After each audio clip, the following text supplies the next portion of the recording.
పక్కవాడిని నేను బాధ పెట్టినా పర్లేదు, నేను మాత్రం సంతోషంగా ఉండాలి. నేను పక్కవాడిని నష్టపరిచినా పర్లేదు, నేను మాత్రం ఆనందంగా ఉండాలి అనేటువంటి ధోరణిలో ఉన్నారు అందరూ కూడా ప్రస్తుతానికి చాలా చాలా మట్టుకు. ఒక మాట నువ్వు అనుకుంటున్నట్టు నీ పొరుగువాడో, నీ బంధువో, నీ స్నేహితుడో వాడు నీకన్నా చిన్నవాడు ఉండొచ్చు, పేదవాడు ఉండొచ్చు. వాడు నిన్నేమీ చేయలేకపోవచ్చు. దాని అర్థము నీకేమీ కాదు అనేది కాదు. ఎందుకంటే వాడు చిన్నవాడే, వాడు పేదవాడే, వాడు పెద్దది ఎంత బలవంతుడు కాదు.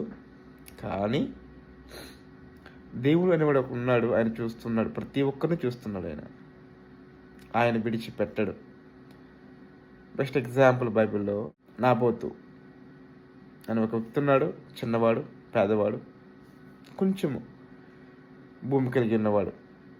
అదే ఏరియాలో, అదే ప్లేస్లో ఒక ధనవంతుడు ఉన్నాడు, మహారాజు లేక రాజు అనుకున్నాడు కదా. రాజు నేను ధనవంతుడిని కాబట్టి, నేను బలవంతుడిని కాబట్టి నేను ఏం చేసినా చెల్లుద్ది అనుకున్నాడు. ఏం చేసినా చెల్లుద్ది అనుకుని ఈ పేదవాడిని బాధ పెట్టాడు, పేదవాడికి నష్టం చేశాడు. అయితే ఒక మాట, తనకున్న ఉద్దేశం నేను మా రాజుని కాబట్టి నన్ను అడిగేవారు ఎవరు లేరని తను అనుకున్నాడు. అయితే దేవుడు అనేవాడుకు ఉన్నాడు అని చూస్తున్నాడు.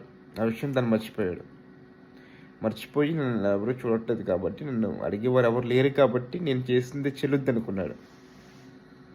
కానీ దేవుడు చూశాడు.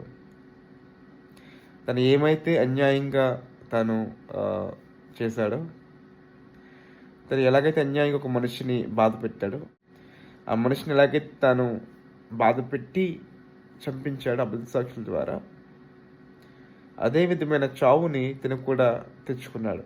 కారణం ఏంటంటే దేవుడు చూస్తున్నాడు.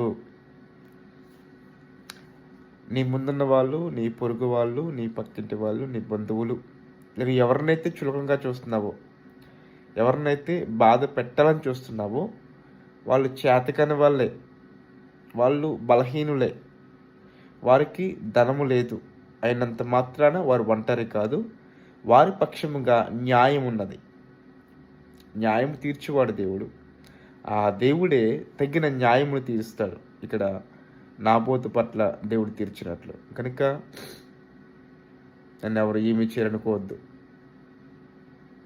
నన్ను అడిగేవారు ఎవరు లేరు అనుకోవద్దు. ఉన్నారు దేవుడు. ఆయన ప్రతి ఒక్కరిని గమనిస్తున్నాడు. ప్రతి ఒక్కరికి వాని క్రియల చొప్పున ప్రతిఫలం ఇస్తాడు. కనుక ఎవరిని తక్కువగా చూడకు, ఎవరిని హేళన చేసి మాట్లాడుకో.